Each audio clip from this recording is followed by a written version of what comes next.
मुंबई गोवा महामार्गावर आज 26 नोव्हेंबर मंगळवारी सकाळी 10:30 वाजण्याच्या सुमारास गोव्याहून मुंबईकडे जाणारा कीटकनाशक कंटेनर पलटी झाला। हा अपघात हातखंबा हायस्कूल जवळ घडलाय।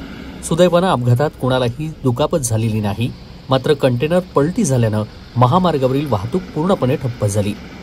घटना इतकी गंभीर होती की वाहतूक सुरळीत करण्यासाठी तातडीने उपाययोजना सुरू करण्यात आल्या। अपघातस्थळी अप्पर पोलीस अधीक्षक बीबी महामुनी पोलीस पथकासह हजर होते। त्यांनी तातडीने कंटेनर हटवण्याचं काम युद्धपातळीवरती सुरू केलं। पोलिसांनी वाहन चालकांना आणि प्रवाशांना पर्यायी मार्ग वापरण्याचं आवाहन केलंय। कीटकनाशक वाहन नेणारा टँकर अचानक पलटी झाला।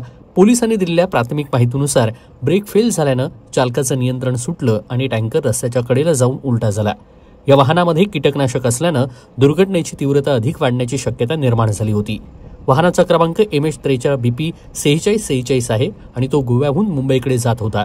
पोलिसांच्या प्राथमिक तपासणीमध्ये अपघाताचं कारण अत्यंत काळजीपूर्वक तपासलं जात आहे आणि संभाव्य वाहतूक नियमभंग किंवा ड्रायव्हिंगची त्रुटी यांचा शोध रत्नागिरी पोलीस घेत आहेत। गेल्या 3 महिन्यांमध्ये ही तिसरी घटना असून ज्यामुळे महामार्गावरील वाहतूक सुरक्षेवरती प्रश्न उपस्थित झालाय। स्थानिक प्रशासन आणि पोलीस उपाययोजना कायमस्वरूपी सुधारणा करण्याच्या दृष्टीने प्रयत्न करत आहेत, जेणेकरून प्रवाशांचे आणि मालवाहतुकीचे सुरक्षित नियोजन होऊ शकेल।